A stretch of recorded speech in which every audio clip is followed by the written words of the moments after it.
palavra é uma semente jogada no chão do coração. Cabe ao cristão com muito amor cuidar dessa planta que os frutos virão.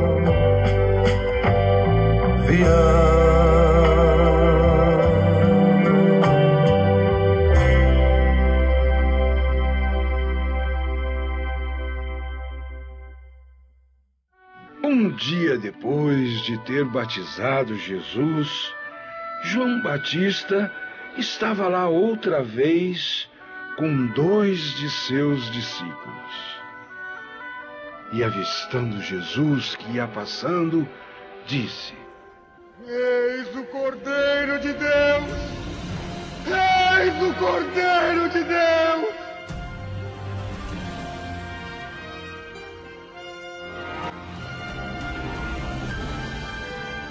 Os 2 discípulos ouviram-no falar e seguiram Jesus.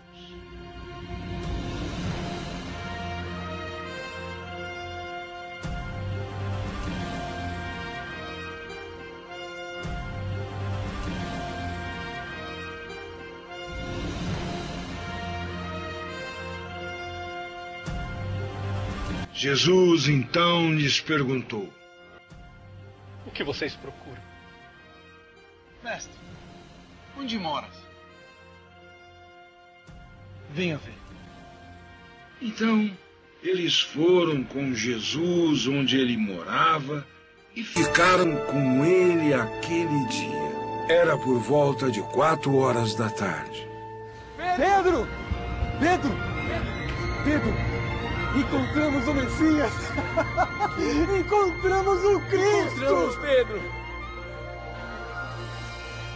Jesus, fixando o olhar em Pedro, disse: Tu és Simão,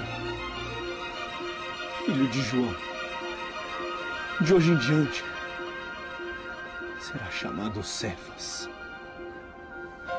que quer dizer pedra.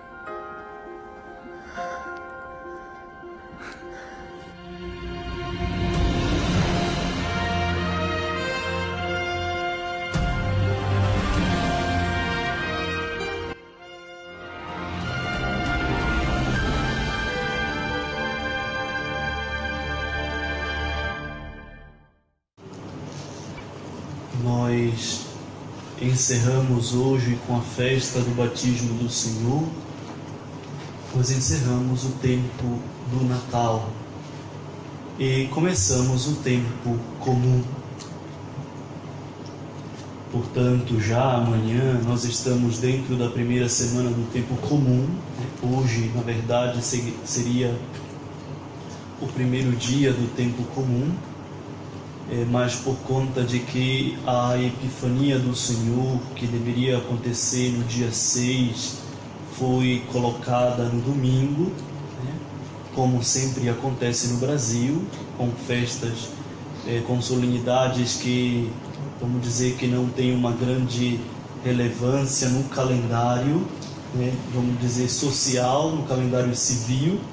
Então, como tem uma grande relevância no calendário litúrgico, elas são colocadas dentro do domingo, já que elas não gozam, vamos dizer que no calendário, de um privilégio como outros feriados católicos que temos dentro do calendário. Então, a Epifania fica no domingo e a festa do batismo do Senhor, que seria o domingo posterior, que seria justamente o domingo onde celebramos a Epifania, fica então logo depois da Epifania do Senhor, fica a festa do batismo do Senhor. Por isso alguém pode se perguntar, a festa do batismo do Senhor ocuparia portanto o lugar do primeiro domingo do tempo comum e começaríamos a primeira semana do tempo comum. Por que, Padre, que nós celebramos a festa, a solenidade da Epifania domingo agora e já vamos celebrar o segundo domingo do tempo comum no próximo domingo, não tem o primeiro domingo, né? Um calendário que não começa com o primeiro domingo. Sim, o primeiro domingo justamente seria o primeiro domingo onde acontece a festa da Epifania, que seria a festa do batismo, né? Como cada coisa foi afastada, depois cada uma foi para frente, uma casa, vamos dizer assim, né? Então entramos no tempo comum. Vamos dizer que no sentido correto da palavra ordinária, né? Então vamos entrar dentro de um tempo ordinário, um tempo comum na vida da igreja, que não por dizer que é comum, não tem significado, nem relevância, nem importância, mas é o tempo onde nós podemos experimentar a graça, a bondade de Deus. O Senhor é sempre Senhor do tempo. E se vocês olharem na Lectio Divina de vocês, está escrito tempo comum 1. Então, vamos dizer que o tempo comum na vida da igreja é celebrado em duas partes. Na verdade, ele é interrompido. Então, lá pela 7ª semana do tempo comum, começaremos o tempo da quaresma. Então será interrompido. A quaresma começa na quarta-feira de cinzas e se estende, como o próprio nome já diz, por 40 dias. E logo depois da quaresma temos a Semana Santa, e depois da Semana Santa temos a Páscoa e o período pascal. Somente depois do tempo pascal é que novamente começa o tempo comum. Ou seja, já que houve uma interrupção no tempo, ele começa lá de onde ele parou. Embora tudo isso leve alguns meses, né? Porque a quaresma já são 40 dias. Depois a Páscoa e o período pascal. Depois termina o 7º e já depois do período pascal começa o 8º domingo do tempo comum e a 8ª semana para frente, né? A 8ª, a 9ª, a 10ª, e vai para frente. Porque há uma interrupção, né? Vamos dizer assim, deste tempo. Interrupção no sentido que é só para a gente entender como é que funciona, né? Então, não encerra-se esse tempo, mas ele vamos dizer, para viver um tempo alto na vida da igreja. Vocês sabem que toda a vida litúrgica e toda a vida da igreja, na verdade, toda a fé está alicerçada sobre a Páscoa do Senhor. É, portanto, o evento pascal que marca toda a história. É o evento pascal que marca os tempos e as festas. Por isso, dependendo de onde aconteça a Páscoa, as festas acontecem para frente ou para trás, no intervalo dos tempos, durante este período no calendário litúrgico, né? Se a Páscoa acontece mais próxima, se ela acontece, vamos dizer que nos dias mais próximos, então as festas, tudo vem mais próximo. Porque vocês sabem que a Páscoa dependia de um calendário lunar, por isso a Páscoa não é um dia fixo como o Natal, por exemplo, que acontece no dia 25 de dezembro e pronto, né? Seja sábado, seja domingo, seja quarta-feira, seja qualquer dia da semana que seja, desde que seja 25 de dezembro, é o Natal do Senhor. A Páscoa não acontece assim. Conforme a lua, né? A Páscoa se move para frente ou para trás. Então, ela acontece sempre na lua cheia, né? O tempo da Páscoa. Por isso, é um tempo de graça. É um tempo onde nós podemos reconhecer a graça do Senhor. É um tempo, vamos dizer que ordinário, né? É o tempo do dia a dia, mas onde reconhecemos a graça de Deus em nossas vidas. Começamos o tempo comum, portanto, na igreja. Embora estejamos no ano B do ano litúrgico, e o evangelho que prevalecerá será sempre o evangelho de Marcos, né? Nós vamos ouvir no segundo domingo do tempo comum o evangelho de João. é o chamado dos primeiros discípulos. Enquanto os outros evangelhos, os outros evangelistas, os sinóticos, colocam o chamado de Jesus aos primeiros discípulos na beira do mar, aqui o chamado se dá justamente lá onde João batizava.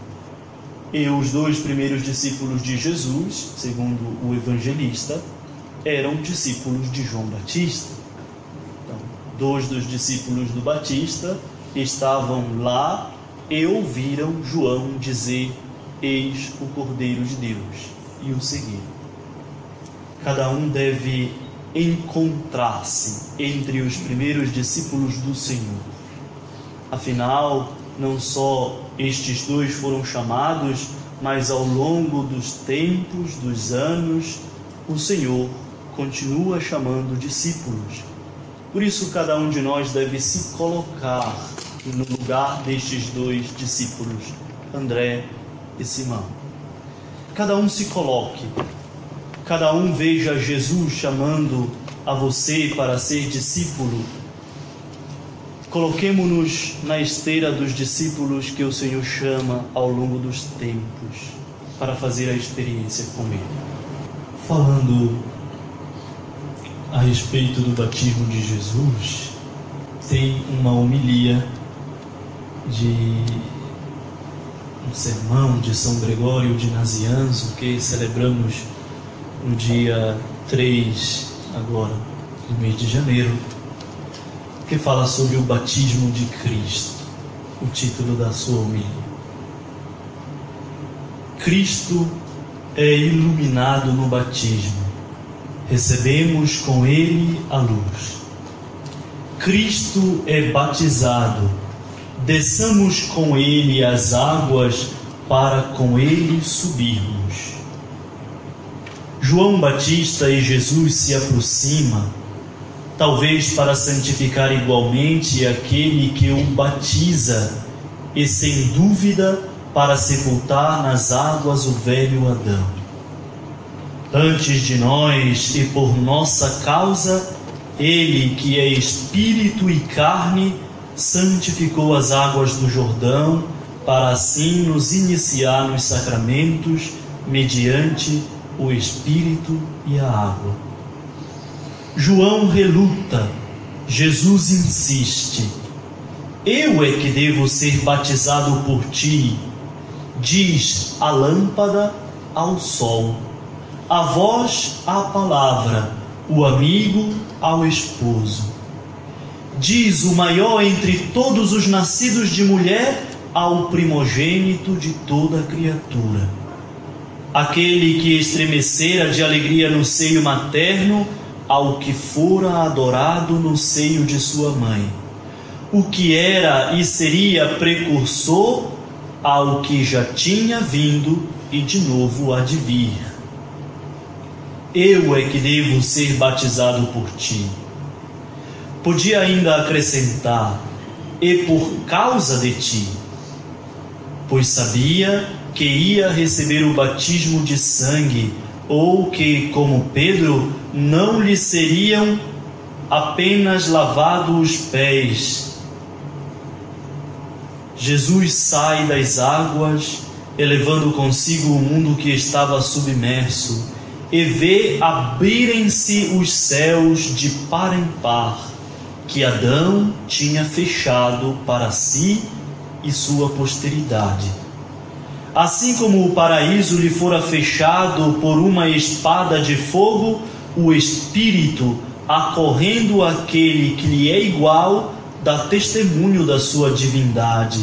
Vem do céu uma voz, pois também vinha do céu aquele de quem se dava testemunho. E ao mostrar-se na forma corporal de uma pomba, o Espírito glorifica o corpo de Cristo, já que este, por sua união com a divindade, é o corpo de Deus. De modo semelhante, muitos séculos antes, uma pomba anunciara o fim do dilúvio. Veneremos hoje o batismo de Cristo e celebremos dignamente esta festa. permanecei inteiramente puros e purificai-vos sempre mais. Nada agrada tanto a Deus quanto o arrependimento e a salvação do homem, para quem se destinam todas as suas palavras e mistérios. Sede como luzes no mundo, isto é, como uma força vivificante para os outros homens, permanecendo como luzes perfeitas diante da grande luz. Sereis inundados pelo esplendor dessa luz que brilha no céu, e iluminando com maior pureza e fulgor pela Trindade. Dela acabastes de receber, embora não em plenitude, o único raio que procede da única divindade em Jesus Cristo, nosso Senhor, a quem pertencem a glória e o poder pelos séculos dos séculos. Amém. Esta é uma homilia, um sermão, de São Gregório de Nazianzo, que fala sobre o batismo de Jesus. E aqui no Evangelho de João não temos a narrativa do batismo de Jesus. A narrativa do batismo de Jesus nós a encontraremos nos Evangelhos sinóticos. E se nós queremos atestar de fato, poderemos ir lá no Evangelho de Mateus, no capítulo 3, o versículo 13, fala do batismo de Jesus. Nesse tempo, veio Jesus da Galileia ao Jordão até João, a fim de ser batizado por ele. Mas João tentava dissuadi-lo, dizendo: eu é que tenho necessidade de ser batizado por ti, e tu vens a mim? Jesus, porém, respondeu-lhe: deixa estar por enquanto, pois assim nos convém cumprir toda a justiça. E João consentiu. Batizado, Jesus subiu imediatamente da água e logo os céus se abriram. E ele, quem? Jesus, viu o Espírito de Deus descendo como uma pomba e vindo pousar sobre ele. Ao mesmo tempo, uma voz vinda dos céus dizia: este é o meu Filho amado, em quem me comprazo. No Evangelho de Marcos, nós encontraremos no capítulo 1, versículos de 9 a 11, a narrativa do batismo do Senhor. Aconteceu naqueles dias que Jesus veio de Nazaré da Galileia e foi batizado por João no Rio Jordão. E logo ao subir da água, ele viu os céus se rasgando e o Espírito como uma pomba descer até ele. E uma voz veio dos céus: tu és o meu Filho amado, em ti me comprazo. E depois no Evangelho de Lucas, no capítulo 3, os versículos 21 e 22.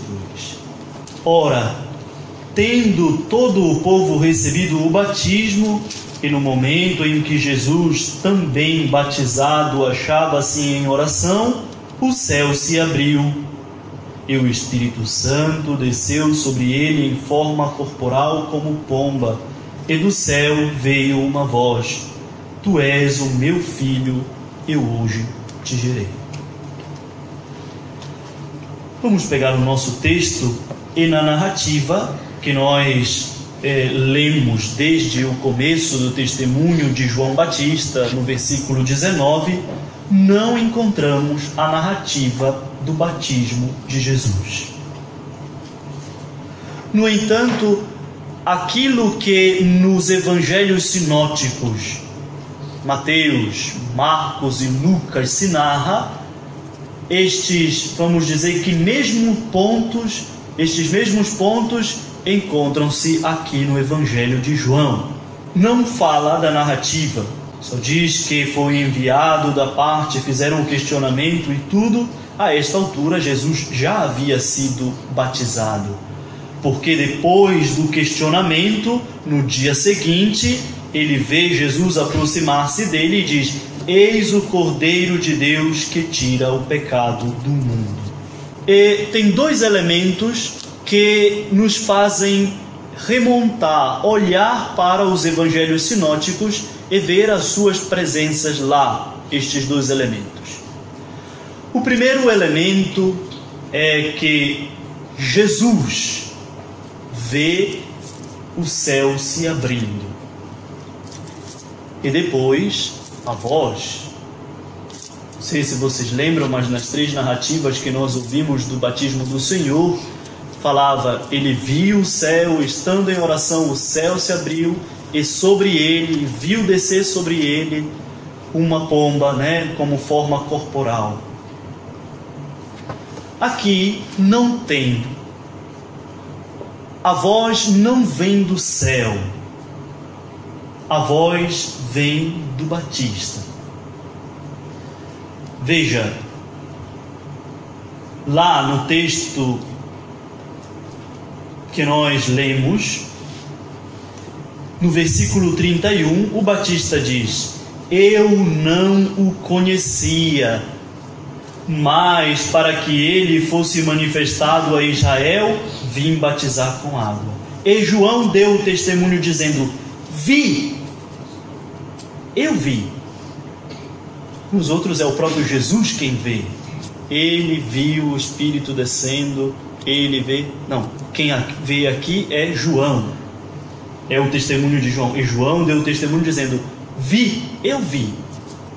Vi o Espírito descer como uma pomba vinda do céu e permanecer sobre ele. O testemunho é sempre de João Batista. O outro elemento já apareceu anteriormente, mas ele voltará mais na frente.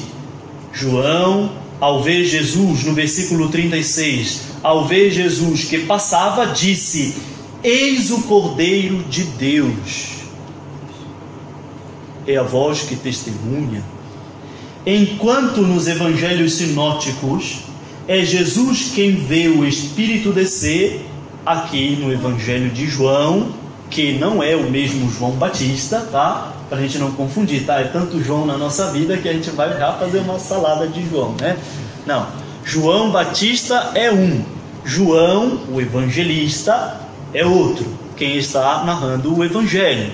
Não são as mesmas pessoas, tá? João Batista é um, João, o evangelista, é outro. Então, o evangelista João coloca João Batista como a testemunha que vê o Espírito descer. Vi. E agora, não mais a voz do Pai. Não é o Pai quem dá testemunho. É o próprio João Batista quem dá testemunho. Outrora, ou nos outros evangelhos, era o Pai: este é o meu filho. Agora é João: este é o Cordeiro. João assume o seu papel fundamental de testemunha. Ele é a testemunha. Ele é a testemunha ocular de que todas estas coisas aconteceram. Eu vi e dou testemunho. E, portanto, é também João quem expressa este testemunho. Não é o Pai, mas o próprio João Batista. Jesus já foi batizado. Portanto, lá no versículo 19, acompanhemos. No dia seguinte, ele vê Jesus aproximar-se dele e diz: eis o Cordeiro de Deus que tira o pecado do mundo. Este é o Cordeiro que tira o pecado do mundo. Vamos ver novamente, ouvir novamente, que no dia seguinte, João, outra vez, dá o mesmo testemunho. É o Cordeiro que tira o pecado. Não é o Cordeiro que tira os pecados. Também assim, na Eucaristia, todas as vezes, o padre eleva a hóstia consagrada e diz: eis o Cordeiro de Deus que tira o pecado do mundo. O pecado, não os pecados. não estamos falando dos pecados, né, vamos dizer que catalogados, estamos falando do pecado por excelência. E o pecado por excelência é não acolher Jesus como o enviado do Pai. Este é o pecado que deve ser tirado do mundo. A não acolhida de Jesus como o enviado do Pai. É claro que nós estamos dentro de um contexto, e João precisa continuamente dar testemunho. Este é o Cordeiro que tira. O contexto em que nós nos encontramos dentro do Evangelho de João é um embate, que por enquanto, no início da narrativa, não parece tão claro, mas conforme vai se desenrolando, né, a narrativa do Evangelho de João, fica muito claro uma contenda entre os cristãos, aqueles que haviam abraçado o cristianismo, os judeus que haviam abraçado a fé em Jesus, e os judeus descrentes. Por isso, o pecado, por excelência, vamos dizer assim, era aquele pecado que os judeus descrentes estavam vivendo. Qual era? Não acolher Jesus como o enviado de Deus. Não queremos acolhê-lo. Ele não é o enviado. Ele não é o Messias. Tanto é verdade que o primeiro testemunho do primeiro discípulo encontramos o Messias. Esse é o primeiro testemunho que ele dá. É preciso acolher. Depois encontrarão Filipe, né? Encontrará Natanael, que dirá: encontramos o Messias. É de Nazaré e tudo mais, né? E o Natanael vai dizer: mas sai alguma coisa que preste de Nazaré, né? Havia uma rixa cultural, porque no ano já antiga, porque no ano de 721 antes de Nosso Senhor Jesus Cristo, aconteceu a invasão da parte do norte de Israel, né? E foi tomada toda a parte do norte com a capital Samaria. E só depois, quando se fala, por exemplo, do exílio da Babilônia, se fala da parte de Judá, a parte que divide o Israel bem aqui, né? O mar Mediterrâneo, Israel bem aqui, e vamos dizer que a gente corta bem aqui. Esta parte, capital Samaria, teve a parte invadida pelos assírios, que estão mais aqui em cima, né? Estão vendo os assírios aqui em cima? Eles estão mais aí em cima. E esta parte aqui embaixo, anos depois, somente, muitos anos depois, foi que eles foram dominados, né, vamos dizer assim, pela Babilônia. Mas foi a parte de baixo, né, Israel se diz, mas seria Judá. Israel, Judá, né, depois que houve uma separação do país. Então, até então, o que se dizia? Que a parte do norte, por ter se misturado com os pagãos assírios, introduziram no seu culto os deuses falsos. E para que alguns com poder em Israel, lembre-se, a parte do norte, depois da invasão, fizeram aliança. E como era feita a aliança, né? Eu, por exemplo, né, que sou, por exemplo, a filha, a princesa lá, vamos chamar assim, que era a filha lá do governador, do rei que mandava lá em Israel, para assegurar, né, o dinheiro, a segurança, não sei o que, faziam aliança com outros povos. E aí fizeram aliança com os assírios. Por isso as alianças eram feitas. Então ela casa comigo que sou assírio, né? E aí marido e mulher, né? Então fizeram a aliança e fortificavam. Então por conta disso, vamos dizer que o povo se paganizou.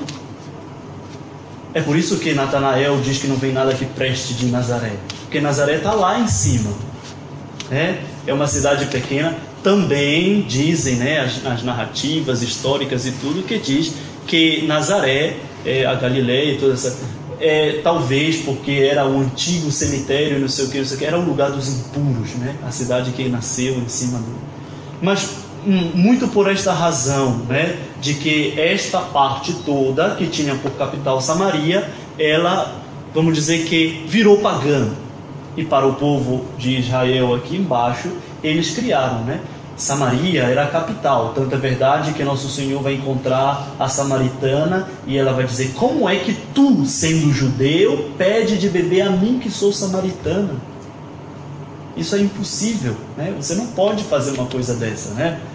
E depois, quando os samaritanos não quiseram acolher Jesus que estava passando, porque dava a impressão de que ia para Jerusalém, vocês imaginam, né?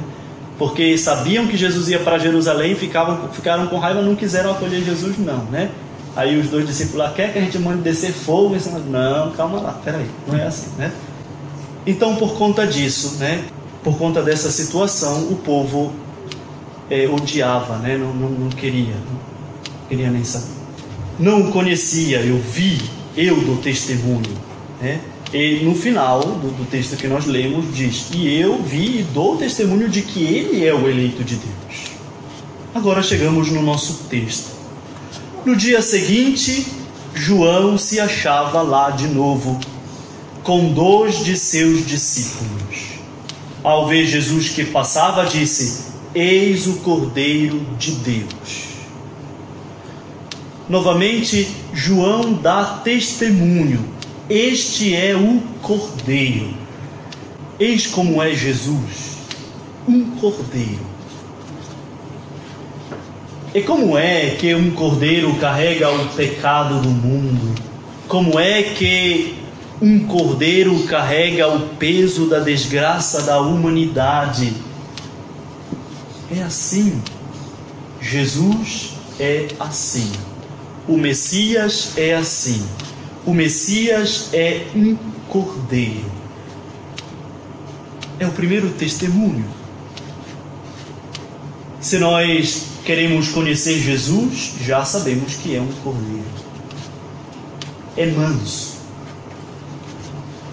O profeta Isaías, quando fala do servo sofredor, compara-o novamente como um cordeiro que, levado pelos seus tosquiadores, não sequer abre a boca. Não reclama, não chora, não faz nada. Entrega-se nas mãos e vai. Eis como é Jesus. Jesus é manso. Ele é o Cordeiro. Como é que Jesus irá retirar o pecado do mundo? Com esta simplicidade, com esta humildade, com esta mansidão. Eis como o Senhor tira o pecado do mundo. Muitas vezes foi pensado, e é interessante, porque sempre se esperou um Messias guerreiro, forte, que encabeçava as tropas dos exércitos e que iria fazer com que todos se rebaixassem a seus pés.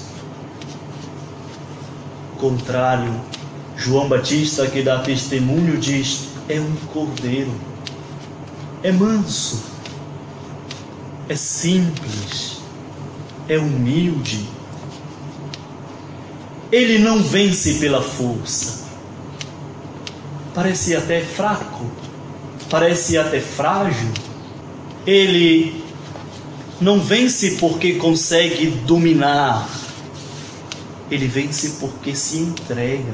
Daqui mais tarde, neste mesmo evangelho, nosso Senhor vai dizer: ninguém tira a minha vida, eu a dou por mim mesmo. Ele é o Cordeiro, não pela força, mas pela mansidão. E como é que Jesus tira então o nosso pecado também? Assim como tirou o pecado do mundo, tirou o nosso pecado, tira-o pela mansidão. Ele se faz presente, é manso. Ele faz-nos experimentar a sua mansidão. Ele faz-nos experimentar a sua humildade. Ele faz-nos experimentar a sua entrega. Ele vê Jesus que passa e diz: eis o Cordeiro de Deus. Eis como é Jesus, um Cordeiro.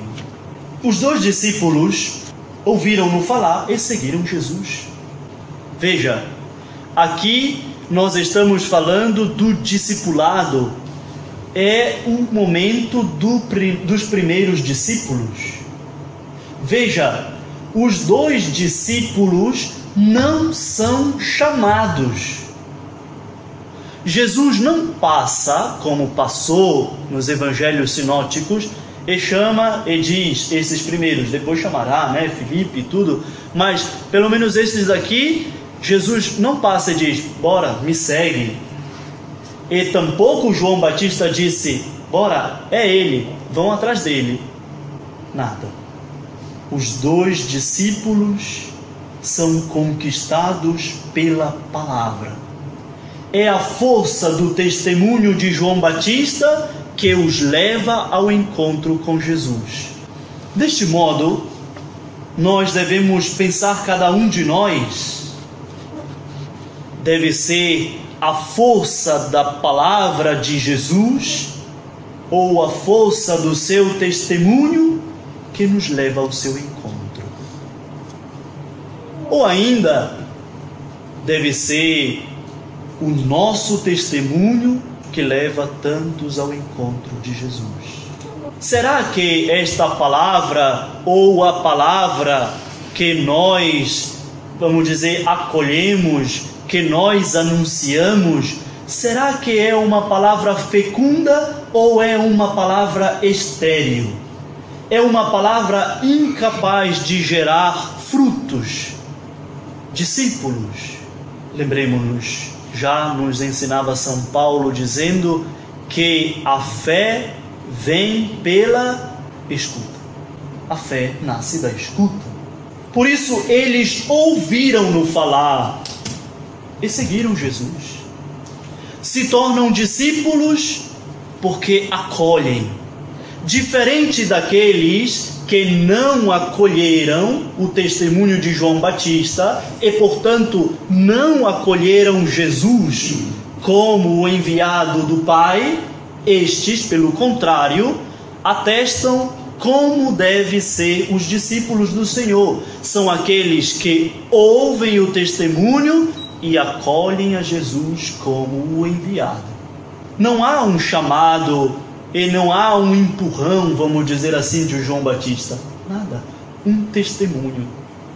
Ele testemunha e eles seguem a Jesus. Eles seguem Jesus, seguem num silêncio. Tanto é verdade que parece que Jesus se dá conta um pouco depois. Eles vão caminhando. Jesus voltou-se e, vendo que eles o seguiam, disse: que procurais? Eles seguem, vamos dizer que este caminho num silêncio. Daqui a pouco Jesus se dá conta que está sendo seguido. Então é fato que Jesus não chamou, não disse: bora, me segue.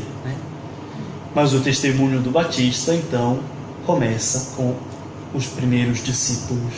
Jesus volta-se.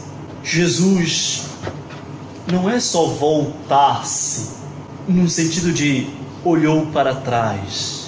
Na Salve Rainha cantada, a gente costuma dizer assim: volta para nós, ó Mãe, teu semblante de amor. Significa não só voltar, não, é mais do que só olhou e viu, Voltar significa quase que cobrir, significa quase que encurvar-se, seria quase que envolver. Quando dizemos volta para nós, ó Mãe, o teu semblante de amor, não é só que Nossa Senhora olha, a gente olha para a cara de Nossa Senhora olha para a nossa, não. Seria voltar, como se nós pudéssemos ser acolhidos, envolvidos neste semblante. Jesus volta-se e vê É agora que Jesus vê, né? Antes era João Batista quem via, que deu testemunho, tudo. Agora Jesus vê. Jesus faz uma pergunta crucial, uma pergunta que acalora o coração dos discípulos que estão o seguindo. Que procurais? O que procurais? João Batista disse: eis o Cordeiro de Deus. Eles o seguiram porque procuravam algo que o Batista não pôde oferecer a eles, algo que o Batista mostrou quem o podia. E eles o seguem. Que procurais?